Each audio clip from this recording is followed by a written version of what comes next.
The last time we heard about Mwende Mwinzi was when she hit headlines in both the local and international media following her appointment as a Kenyan ambassador to South Korea by President Uhuru Kenyatta. If you may recall, during her vetting, Kenyan legislators raised issues with her dual citizenship, saying a state officer cannot have dual citizenship, and her appointment was approved on condition that she revokes her American citizenship, something she strongly opposed. It's been over a year since she relocated to South Korea, and today we head over to East Asia to spend some time with Mwende Mwinzi, who opens up about her life as an ambassador, as a wife, as a mother of two, besides her much talked about dual citizenship.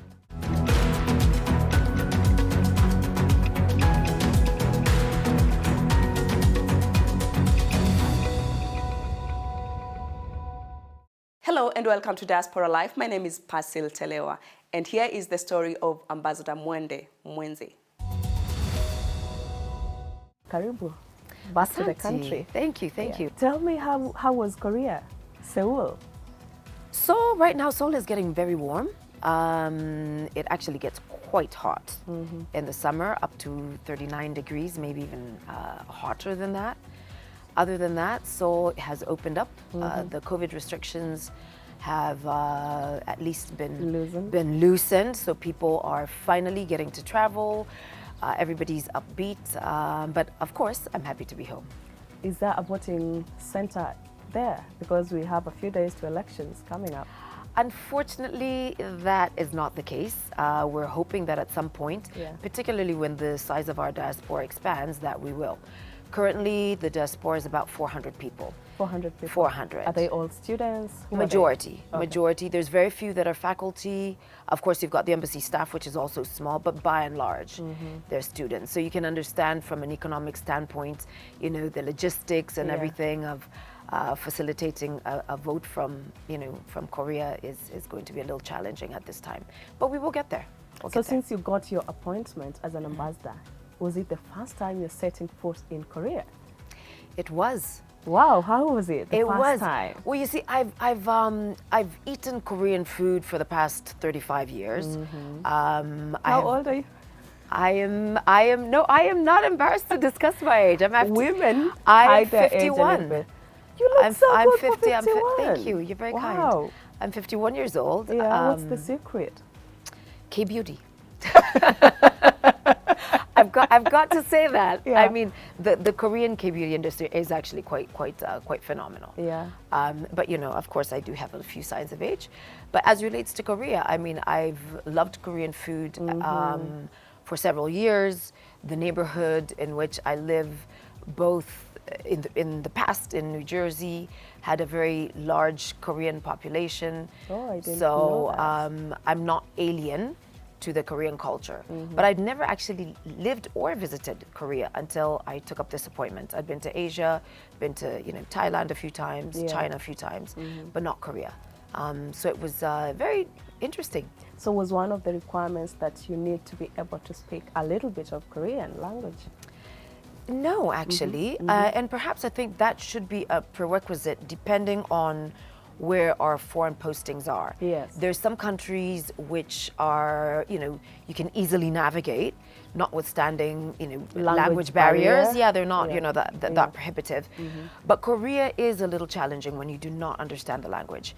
And in fact, nobody at our mission speaks Korean, which means that we definitely have a certain reliance on what we consider local staff, which is Koreans who are bilingual and speak English. So how do the small community, you're talking of at least 400 plus or below, how do you guys make it, do you guys socialize? I've only been there for a year and a Now? half. Yeah. Oh, happy anniversary, by the way. Thank you. It's a little over a year and a half. And when I arrived, it was November. It was, obviously it was winter, so people generally travel less in the winter. But also it was at the peak of COVID restrictions. So there was no interaction. I mean, in fact, the social distancing was at its peak. You could not gather in numbers it fluctuated between 4 and 8. So it made it impossible for the Kenyan diaspora there to meet. Nonetheless, we did have virtual meetings. So at least I got to see people, I got to know, you know, I got to familiarize myself with some of the names. Yeah. And there was, for the first time, a meeting. It didn't include everybody, but it tried to be as inclusive as possible just a few months ago. Unfortunately, it came at a time that I was out of the country. But yes, the Kenyans do meet and hold all manner of events, sporting events, football, basketball. They go to the beach. And it's something that I really am looking forward to, because so far, the Kenyans that I've met, by virtue of either traveling out of Seoul or them visiting the mission, have been just really exciting Kenyans. Very intellectual, very driven Kenyans that I think when they come back, or even from afar, will contribute significantly to our national development. Tell me more about, you know, you as a Kenyan, leave alone, you know, your official duties. As a Kenyan, how is it possible for somebody to go to Korea? This is an Asian-dominated, you know, country. It's very easy. I mean, Korea, of course, is very conscious and careful about who it lets into its borders. But Korea is open for trade. So any Kenyan that is looking to go there, you know, to trade or purchase things to bring back, or for conferencing purposes, or for medical tourism purposes, Korea is absolutely open. There's, of course, during the restrictions, they were having, you know, issues with visas, not issues, but they were restricting the number of visas. Yeah, why were they restricting? Well, it wasn't just, you know, to Kenyans. It was because they were trying to restrict. Global. Yeah, it was global. They were trying to restrict the number of entrants in a period where the country was vulnerable to COVID. Okay. And I think, you know, we did the same thing. Right at the onset of COVID, we shut our airspace. We also had local containment issues in certain places. I think Old Town was one of them. I think Eastleigh in Nairobi was one of them. Yes, yes. Some of our borders by road. So countries have to do that to protect their to protect the public health. Tell me, when you got to Korea, what really struck you? You know, that outstanding thing that you'll keep talking about. Oh my gosh, I've never experienced this, seen this until I got here. The language. I mean, I've traveled globally. I've traveled a lot, but and to countries where I have not been conversant with the dominant language, but I have always been able to navigate without with some relative ease. In Korea, that is not the case. I mean, even the signage on the streets is Korean, with very few exceptions. So that was a shock. That was a shock. The number of people that speak English also was somewhat of a surprise to me. I thought there would be a lot more that spoke English. But that said, it's actually a wonderful place. There's a lot. Very beautiful. It is very pretty. Yeah. And there's a lot for us to learn. I mean, I've seen towns that are really cities that are 15 years old. 15 years old, and it's literally a concrete jungle. Very, very, very developed. Yeah. So there's a lot for us to learn, particularly when it comes to focus. I think and I don't just mean Kenya, but including Kenya, had a lot more sense of purpose and discipline. And we all moved together. I think we would achieve a lot. Let's talk now about Mwende, the family. Mwende, you know, these individual Kenyans. Let's know about you, Mwende. Well, I don't think that I'm any more exciting than the next person. I am a mother of two. I have a son who is 22. He graduated from school last year. We celebrated his graduation in May. Congratulations. Very proud of him. Yeah. His name is Uzwe. That's his Nigerian name. Yes. And then Maluki, which is my dad's name, is his middle name. For those that are not Kambas that are watching, Maluki means lumps of honey. Oh. And he really is. He's as sweet as they come. Oh. And then my baby, that is my second child, Jaden Emeka, is a second-year pre-med student at Johns Hopkins. So I hopefully should have a doctor in the house in a few years. Congratulations. Thank you. How has it been raising those two boys? Oh, they're fantastic. I mean, and I really, if I count, you know, they tell you count your blessings one by one. Yes. I have so many blessings in my life that I thank God for. But none surpasses the blessing that my children are. I've had no disciplinary issues whatsoever. They are sweet, they are smart, they are funny, so and they're my sweet. friends. Yeah. You know, they're my friends. So it's a privilege being their mother. It's been nothing but a gift. So are you living with your family in Korea? Where are they right now? And your husband? No, I really, really wish I could. Yeah. But, you know, my husband, you know, works. He has a job that, you know, it takes him everywhere but Korea. My children, one is working in Massachusetts, and like I said, my junior one is in school in the U.S. So Korea has me and I like to call her my daughter sometimes, and my boss other times, and that would be my cat. Oh, so sweet to hear. Yeah. Is your husband a diplomat? No, he's not a diplomat. He's not a diplomat. He's an attorney. Yeah. Oh. Which is why there would be really no space for him in Korea. Yeah. How has it been over the years for you? Because from my understanding, you're quite, you know, a global diasporan, because you have, you know, ties all over the place. How is it now to juggle? You're based in South Korea, there's family this other side, you have home this other side. How is it? I think we're increasingly global citizens. I mean, you know, we're intermarrying. If not that, we're sending our children abroad for studies, and then many of them decide to permanently relocate. You see Shosho going to mind the grandchildren. We really have, as the world has shrunk, you know, not just because of globalization, but you know, we actually have become the quintessential global village, and so therein, majority of us are increasingly moving towards, you know, global citizenship. So I don't know any other way, because it's what I've done for so many years.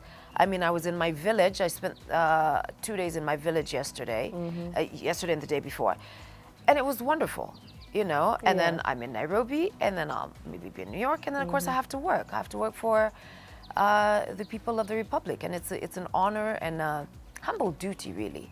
So you just have to adapt. And by the way, even if I was home in New York, my children are not home, so that's why You'll still be alone. Yes. Yeah. So that's why I transported the cat, because, you know, at least she's one stable she's one stable presence in the residence. That cat is so global than the rest of the human She beings. is soon going to be a kimchi eating cat, I tell you. Where did you meet Mr. Meke? I met him at a party. I met him at a party in New Jersey. So girls should go out that for parties. I was invited to, as a matter of fact, by a Kenyan. And no, if you were going to ask me if it was love at first sight, no, it was not. You know, later on, perhaps, how did you pick it up from there? Now you guys have already met. He became a friend in a group of friends. So he was in a circle of friends that I had. And you know, after a time we started talking, nothing about us. Yes. But just conversations, you know, world politics, African culture, religion, everything that was controversial and non-controversial. And he was somebody that I could talk to. So I think we connected on an intellectual level. I would like to just bring, you know, you back to this whole thing. A year and a half, close to 2 years ago, you know, when your name was submitted to Parliament for appointment. Right. Unfortunately, you know, the Defense and Foreign Relations Committee was like, we are not having this name pass. They blocked your appointment. They didn't want you in office. And the president went ahead and, you know, appointed you into that office. Tell me about it. How did you feel from a Kenyan perspective? Actually, well, factually, that's not necessarily correct. Yes. They did. They attempted to block my appointment. Yeah. But unfortunately, there were two things that were fundamentally wrong with that move. And let me first say that I found the whole situation very, very, very regrettable. Yes. Because we made an international spectacle of ourselves. And everyone was watching and Kenya, listening. the whole world was watching. Yeah. I mean, globally people were watching. This is a case that actually has been cited. And Kenya has always been looked at as a very progressive country. We are a progressive country. We are a progressive country. Yeah. So this really belittled us as a country, particularly because the Constitution of the Republic of Kenya pronounces itself very, very, very clearly on this matter. So it was very unfortunate that they decided to pursue this path that had nothing, I should say, to do with me. Yeah. It was other people's wars and a lot of mischief. I think that it is common knowledge that a good number of the people who were taking up this issue themselves are dual citizens who actually, constitutionally, do not belong in the offices that they're currently holding. That is a fact. I did not take it up at the time because that was not the issue. It wasn't about two wrongs. Yes. It was about lending my voice to those who, at that moment, were going to be affected by this decision and who Yes. did not have that voice. Exactly. So I had the capacity to express myself. I had the capacity to fight on their behalf. And I took it on. It had nothing to do with me. But where the committee went wrong is they actually approved me, but they placed on me a condition What was to renounce. What was it? Oh yes, I That was it. remember. They Yeah. approved me on the condition I renounce. That is unconstitutional. It is like a man saying, look, I'm going to marry you. I'm going to marry you on the condition you kill your former boyfriend because I feel that he's going to interfere in our relationship.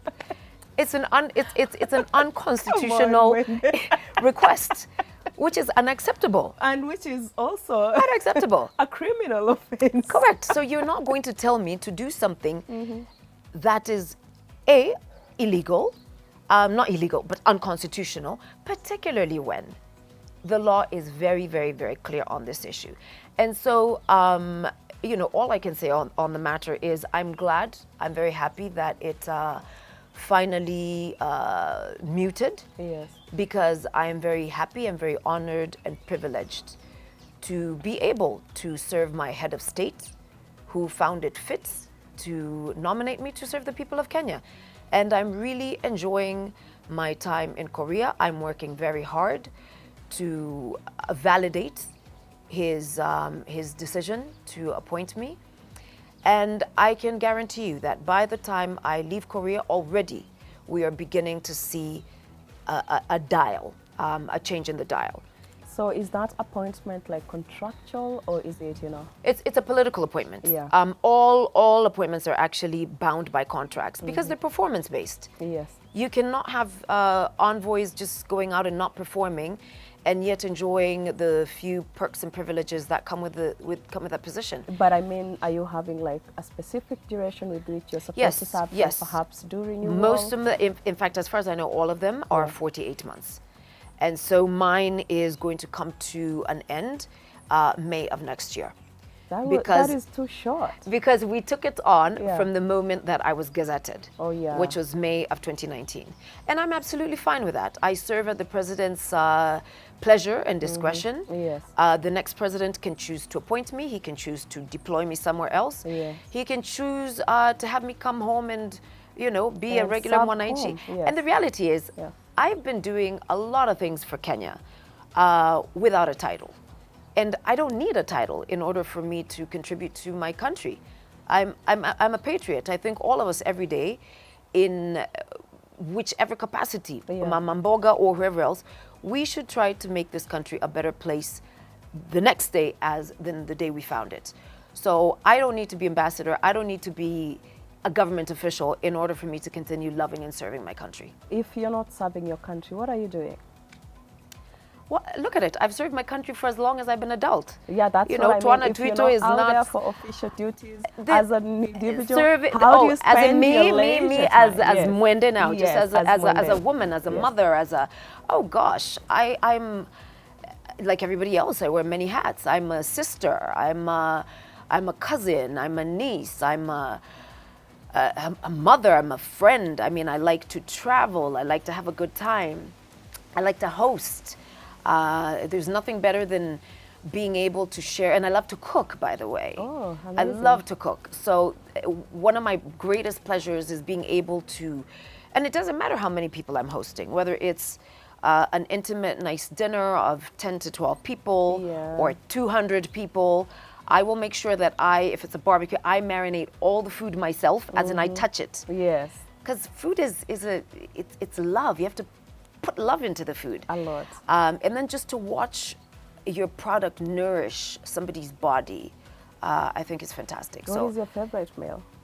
Oof, I don't think I have a favorite meal. Are you more of a As you can see, I love starch. I Uh-huh. love pasta. I'm a sucker for pasta.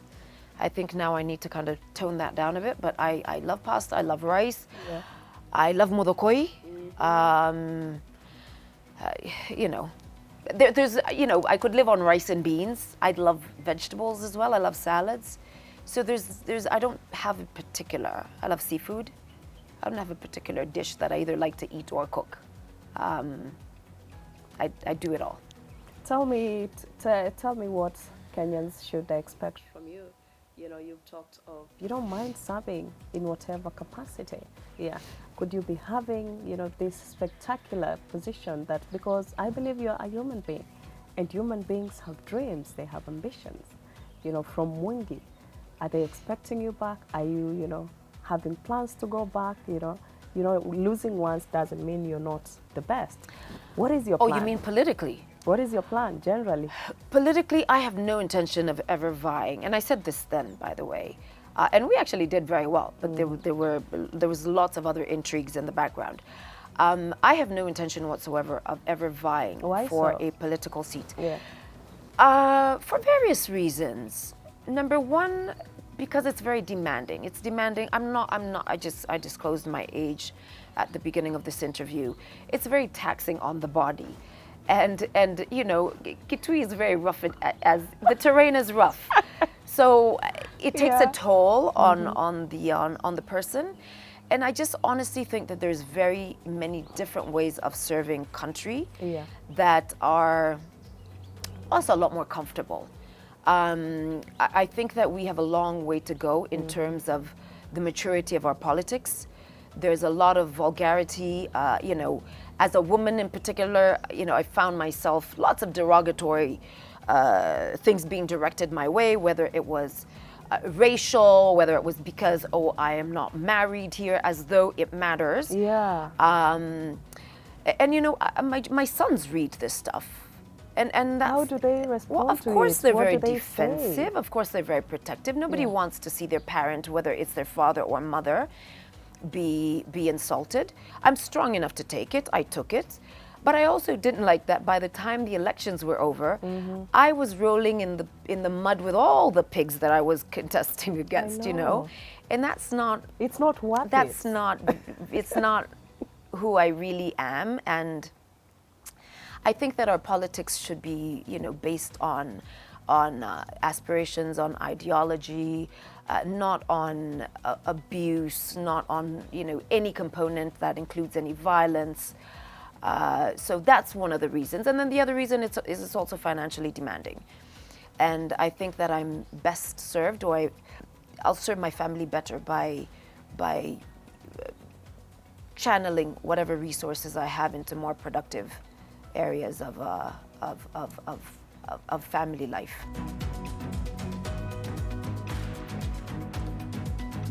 So tell me this thing about, you know, your dual citizenship. I think dual citizenship is a fantastic asset.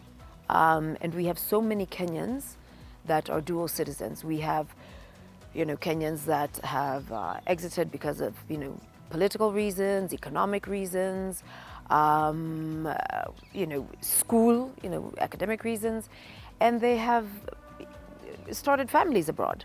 But those are still our children. And those children should be allowed to come back and serve their country in whichever capacity they want. I mean, for instance, now I'm in a foreign mission and I have young officers. Are you going to tell my officers' children who are born in Korea that they cannot come back and serve? I think it is short-sighted. But again, our constitution has a provision for dual citizenship. It respects it. It acknowledges it. What we need to do is we need to exploit and in fact leverage all these Kenyans who have all these ties with these foreign countries and extract as much from it that is good for this country as possible. Yeah. Ovo waku. Ni museo mno waku. But you didn't put on yellow today. You know, I know cows tunapanga yellow, nini hapo. Tunava yellow. You know, I had a choice. Kuna yellow, kuna green, kuna blue. There's all these colors. But today, I said because sasa yellow nitawacha nyumbani. And I'm wearing red. As a matter of fact, this is a dress that was made by one of my friends. Thank you so much for your time. Thank Ambassador you. to Korea. Yes. Yeah. My pleasure. It's so nice having you on Diaspora Life, and we hope we'll see you soon. My pleasure, and I'm hoping that through this show, more diasporans will actually be encouraged to come out and fight for our rights. I mean, many of them did. But let's fight for our rights because we are as Kenyan as it gets, notwithstanding the fact that we may have a footprint elsewhere. Thank you so much. Thank you very much. Yeah. On that note, all I can say is that never say never. Unfortunately, that's all time we got for this week's episode of Diaspora Life. We look forward to seeing you again next Saturday at 8:30 p.m. Kenyan time on KTN News for more interesting stories with the diaspora touch. Remember, if you have a remarkable story you'd like to share with the world, reach us through Diaspora Life at standardmedia.co.ke or DM us on our social media platforms at diaspora_life or at KTN News KE. You can also follow me at Fasil Telewa on Twitter, Instagram, Facebook, TikTok, and YouTube to get a sneak peek of behind the scenes and further interaction. Until then, bye-bye.